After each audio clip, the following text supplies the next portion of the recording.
Hi, எல்லாம் எப்படி இருக்கீங்க? எல்லாம் நல்லா இருக்கீங்களா? இன்றைக்கி பழனிக்கு ஒரு ஃபங்க்ஷன் போயிருந்தோம். நானும் எங்கள் மாமாவும் பாப்பா 2 பேரையும் அக்கா வீட்டில் விட்டுட்டு நாங்கள் மட்டும் போயிருந்தோம். என்ன எப்போ பார்த்தாலும் பிள்ளைகளை விட்டுட்டு நீங்கள் மட்டும் ஜாலியாக வெளியில் போகிறீங்க அப்படின்னு கேட்பீங்க. பாப்பா 2 பேரும் பொம்பளை பிள்ளைங்க பெரிய போயிட்டாங்களா, நம்ம எங்கேயும் கூட்டிகிட்டு போகக்கூடாதுல்ல, அதுதான் முறையாக இருக்கும், மரியாதையாக இருக்கும். அதனால் பாப்பாவை அக்கா வீட்டில் விட்டுட்டு நாங்கள் 2 பேர் மட்டும் விடிய காலையில் 3 மணிக்கு எழுந்திரிச்சு கிளம்பி இங்கே பழனிக்கு வந்து மஹாலுக்கு வர கரெக்டாக மணி 6 ஆயிடுச்சு. அதை மஹால் பார்த்தா கொஞ்சம் நல்லா அழகாகவே இருந்துச்சு, அதனால தான் வீடியோ எடுத்தேன். இந்த உருளியில் உள்ளே போகும்போதே உருளியில் பூ வச்சுருந்தாங்க, நல்லா அழகாக இருந்துச்சு. அதனால் உருளியில் வச்சுருக்க பூவை பார்த்து ஒரு வீடியோ எடுத்தேன். எடுத்துகிட்டு அப்படியே நம்ம விநாயகரும் ஒரு வீடியோ எடுத்துகிட்டு உள்ளே வந்தாச்சு. மஹால் பார்த்திங்கன்னா ஓரளவுக்கு நல்ல பெருசு தான். நாங்கள் போகும்போது பார்த்திங்கன்னா மஹாலில் யாருமே இல்லை. அப்புறம் எல்லோரும் வந்ததுக்கப்புறம் தான் நான் அந்த வீடியோவே எடுத்தேன். எப்படி இருக்கோம், நானும் எங்கள் மாமாவும் எப்போவுமே லாஸ்ட்டு பெஞ்சில் தான் போய் உட்காருவோம். அது ஸ்கூலாக இருந்தாலும் சரி, ஃபங்க்ஷன் வீடாக இருந்தாலும் சரி, ஃபஸ்ட்டாக போய் உட்கார பழக்கம் நமக்கு இல்லை. அதனால் லாஸ்ட்டில் போய் உட்காந்து வீடியோ எடுத்துகிட்டு இருந்தேன். எல்லாத்தையும் தூரமாக நின்று வீடியோ எடுக்கும்போது தாலி கட்டுறது பார்த்திங்கன்னா தெரியவே இல்லை. எல்லாம் கூட்டமாக நின்றுருந்தாங்களா, அதனால் தெரியலை. சரின்ட்டு பார்த்தா எல்இடி வச்சுருந்தாங்களா, நம்ம அப்போ தாலி கட்டுறதா அதில் எடுத்துருவோம், அப்போ தான் தெளிவாக தெரியும் அப்படின்ட்டுன்னு பொண்ணு மாப்பிள்ளையை பார்த்திங்கன்னா அந்த எல்இடி எடுத்துகிட்டு தாலி கட்டுறதை இதை பார்க்கும்போது எங்களுக்கு கல்யாணம் ஞாபகம் வந்துருச்சு. அங்கே அங்கே கொஞ்சம் போட்டுட்டு எங்கள் மாமா என் மேலே கொஞ்சம் போட்டுட்டாங்க. அது எனக்கு ரொம்ப சந்தோஷமாக இருந்துச்சு. இது ரொம்ப ரொம்ப ஹாப்பியாக இருந்துச்சு. அப்புறம் கல்யாணம் முடிச்சுட்டு கீழே இறங்கி வந்துட்டோம்.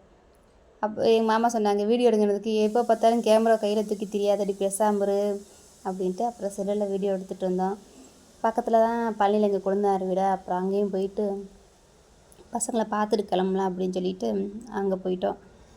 நாங்கள் போகும்போது பார்த்திங்கன்னா மணி 8:10, காலையில் 8:10. அதனால் வந்து தம்பி 2 பேரும் ஸ்கூலுக்கு கிளம்பிட்டு இருந்தாங்க. வாசலே நின்றுருந்தாங்க. என்னை பார்த்தோன்னே அம்மா பெரியம்மா வராங்க அப்படின்னு. நாங்கள் போகிறது அவங்களுக்கு தெரியாது, சொல்லாமல் தான் போயிருந்தோம். அதனால் அப்போ பார்த்து சின்ன வெளியே நின்றுருப்பான். 2 பேருமே பேச மாட்டானுங்க எப்போவுமே. அப்போ சின்னவனாச்சும் கொஞ்சம் நேரம் கழிச்சு அதை பேசுவான், பெரியவன் சுத்தமாக பேச மாட்டான். அந்த போனோடனே குட்டி போயிருக்கேன் பார்த்திங்களா, அந்த சின்ன பையன் பக்கத்தில் நிற்கிறேன், பெரிய பையன். சின்ன பேர் ஜீவிதன். அவனை தான் கொஞ்சிக்கிட்டு இருந்தேன். பெரியவனை சத்தம் போட்டுட்டு இருந்தேன், வந்தால் பெரியம்மாட்ட பேசணும்னு சொல்லியிருக்கலடான்னு.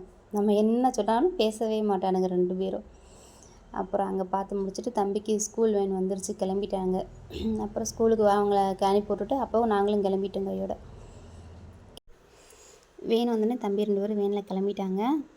அதுக்கப்புறமா நாங்கள் 2 பேரும் கோயிலுக்கு கிளம்பி வந்துட்டோம். நாங்கள் கோயிலுக்கு வரும்போது பார்த்திங்கன்னா 8:45 இருக்கும். அப்போவே கிளம்பிட்டோம். தம்பி போனோடனே நாங்களும் கிளம்பி வந்துட்டோம். பார்க்கும்போதே தெரிஞ்சிருக்கோம் இது எந்த ஊர் கோயில், என்ன கோயில் அப்படிங்கிறது. கணக்கம்பட்டி தான். நம்ம எப்போ வந்தாலும் கணக்கம்பட்டியில் போய் கால் வைக்காமல் வர்றதே இல்லை, பழகிட்டோம். நம்ம போய் ஐயாவை பார்த்துட்டு தான் வர்றது. நான் வீடியோ எடுத்துகிட்டு இருந்தேன். எங்கள் மாமா எங்கேயோ போகிறாங்கன்னு வீடியோ எடுத்தேன். அவங்க ரெஸ்ட் ரூம் போயிட்டு இருந்தாங்க, தெரியாமல் நான் வீடியோ எடுத்துகிட்டு இருந்தேன். அதுக்கப்புறமா தான் அந்த சைடில் இருக்க ஃபுல்லாக வீடியோ எடுத்துகிட்டு அப்படி வந்துட்டோம். நான் சொன்னேன் எங்கள் மாமாட்ட, என்ன வீடியோ எடுங்கன்னதுக்கு, ஒழுங்காக ஓடிடு, சும்மா எப்போ பார்த்தாலும் சில தூக்கி கையில் வச்சுட்டு பிச்சு போடுவேன் அப்படின்ட்டாங்க.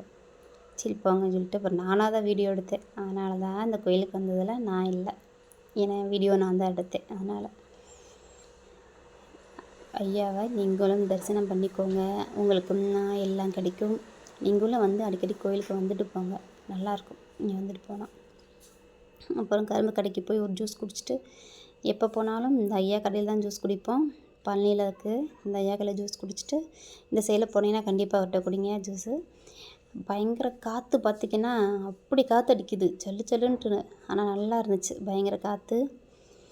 எனக்கு இருக்கிறதுலையே 4 முடி அடிக்கிற காற்றுல பார்த்து அது பிச்சுட்டு போயிடும் போல இருக்குது, அப்படி ஒரு காற்று அடிச்சிட்டு இருந்துச்சு. அப்புறம் ஜூஸ் குடிச்சிட்டு கிளம்பிட்டோம்.